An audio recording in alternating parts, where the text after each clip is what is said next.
ಇವತ್ತು ನೇರವಾಗಿ ನಾನು ಆರೋಪ ಮಾಡ್ತಾ ಇದ್ದೇನೆ. ಈ ಸರ್ಕಾರ, ರಾಜ್ಯ ಸರ್ಕಾರ ಒಂದು ಕಮಿಷನ್ ಮಾಫಿಯಾಗೆ ಇವತ್ತು ಬೆಂಬಲವನ್ನು ನೀಡ್ತಾ ಇದ್ದಾರೆ.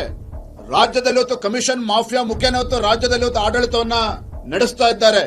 ಮುಖ್ಯಮಂತ್ರಿಗಳು ಎಲ್ಲವನ್ನೂ ನೋಡಿಕೊಂಡು ಕಣ್ಮುಚ್ಚಿಕೊಂಡು ಕುಳಿತುಕೊಂಡಿದ್ದಾರೆ. ಕಾರಣ, ಮುಖ್ಯಮಂತ್ರಿ ಸ್ಥಾನವನ್ನ ಉಳಿಸ್ಕೋಬೇಕು. ಸಿದ್ದರಾಮಯ್ಯನವರು ತಮ್ಮ ಮುಖ್ಯಮಂತ್ರಿ ಕುರ್ಚಿಯನ್ನ ಭದ್ರಗೊಳಿಸಿಕೊಳ್ಬೇಕು. ಸಿದ್ದರಾಮಯ್ಯನವರು ದೇವರಾಜ ಅರಸರವರ ದಾಖಲೆಯನ್ನ ಮುರಿಬೇಕು.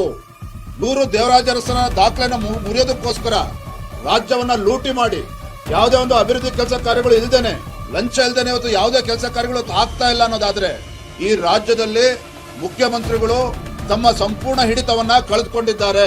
ರಾಜ್ಯದಲ್ಲಿ ಇವತ್ತು ಆಡಳಿತ ನಡೆಸ್ತಾ ಇರ್ತಕ್ಕಂಥದ್ದು ಒಂದು ಮಾಫಿಯಾ, ಇವತ್ತು ಕಮಿಷನ್ ಮಾಫಿಯಾ ಏಜೆಂಟ್ಗಳು ಇವತ್ತು ಸರ್ಕಾರವನ್ನು ನಡೆಸ್ತಾ ಇದ್ದಾರೆ. ಯಾವ ರೀತಿ ಇವತ್ತು ವಿವಿಧ ಇಲಾಖೆಗಳಲ್ಲಿ ಔಟ್ಸೋರ್ಸ್ ಮಾಡ್ತಾರೆ, ಜಾಬ್ಗಳಿಗೋಸ್ಕರ ಔಟ್ಸೋರ್ಸ್ ಮಾಡ್ತಾ ಇದ್ದಾರೆ. ಕಲೆಕ್ಷನ್ ಮಾಡೋದಕ್ಕೋಸ್ಕರ ಇವತ್ತು ರಾಜ್ಯದ ಮುಖ್ಯಮಂತ್ರಿಗಳೇ ಇವತ್ತು ಕಮಿಷನ್ ಏಜೆಂಟ್ಗಳಿಗೆ ಇವತ್ತು ರಾಜ್ಯದಲ್ಲಿ ಔಟ್ಸೋರ್ಸ್ ಮಾಡಿದ್ದಾರೆ ಲಂಚವನ್ನ ಕಲೆಕ್ಟ್ ಮಾಡೋದಕ್ಕೋಸ್ಕರ.